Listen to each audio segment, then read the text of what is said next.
that would be great, not for myself, but for the other speakers. Maria Arena for SND. Merci, Monsieur le Président.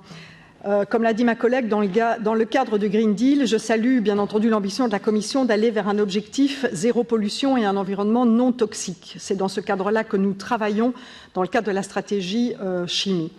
Ce sont deux objectifs que nous devons à la fois aux citoyens et à la planète sur laquelle nous vivons. D'abord aux citoyens et à nos sociétés, car il est de notre devoir de les protéger contre les effets néfastes des produits toxiques auxquels nous sommes exposés. Tous et tous les jours et partout. Les études le montrent, les coûts en termes de santé et de vie humaine de l'exposition à ces substances représentent déjà un coût énorme pour nos sociétés et ce coût ne fera qu'augmenter avec les volumes de produits chimiques mis actuellement sur le marché et prévus pour le futur. Pour la planète ensuite, car l'a souligné la stratégie sur la biodiversité, la pollution due aux chimiques est un facteur majeur de la crise de la biodiversité. Je pense notamment à l'usage massif des pesticides et des fertilisants qui ont un effet désastreux sur cette biodiversité. Mais la stratégie sur la biodiversité a déjà illustré un premier paradoxe. La Commission propose de réduire l'usage des pesticides à haut risque de 50% à 2030. Dans le même temps, la projection estime que le volume de production chimique en général aura doublé d'ici à la même période. Et donc nous voyons là que parfois les cohérences des politiques sont mises à mal. C'est un problème qui doit être reconnu et adressé par la Commission. Nous devons aller vers un usage des chimiques plus responsable, réduit aux usages essentiels à notre société et vers des substances qui ne soient plus nocives. Certaines priorités doivent donc être mises. Premièrement, améliorer la cohérence des différentes législations chimiques et que ces dernières soient correctement implémentées.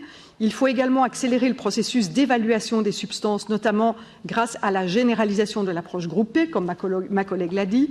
Il faut également redéfinir notre usage des chimiques dangereux en limitant leur utilisation aux usages essentiels à notre société. Il n'est pas acceptable, par exemple, que des produits cancérigènes et des perturbateurs endocriniens se retrouvent dans nos produits de consommation courante, comme les cosmétiques, les jouets des enfants ou encore les emballages alimentaires. Il faut aussi que pour nos législations soient adaptées à l'exposition réelle des citoyens aux produits chimiques, il est essentiel de prendre en compte de manière systématique l'exposition combinée aux chimiques dans la gestion des risques. Les études montrent en effet que le cocktail provoqué par l'exposition multiple aux chimiques auxquels nous sommes exposés chaque jour est beaucoup plus à risque que les produits isolés. Il est essentiel aussi de mieux prendre en compte également les effets sur les populations les plus vulnérables, mais comme par exemple les travailleurs avec une forte dose d'exposition. Il faut bien sûr porter une attention particulière au problème des perturbateurs endocriniens, accélérer la transition vers des pesticides à faible risque et réduire l'usage global des pesticides et enfin garantir aux consommateurs la transparence sur la présence de substances dangereuses tout au long de la vie des produits qu'ils achètent.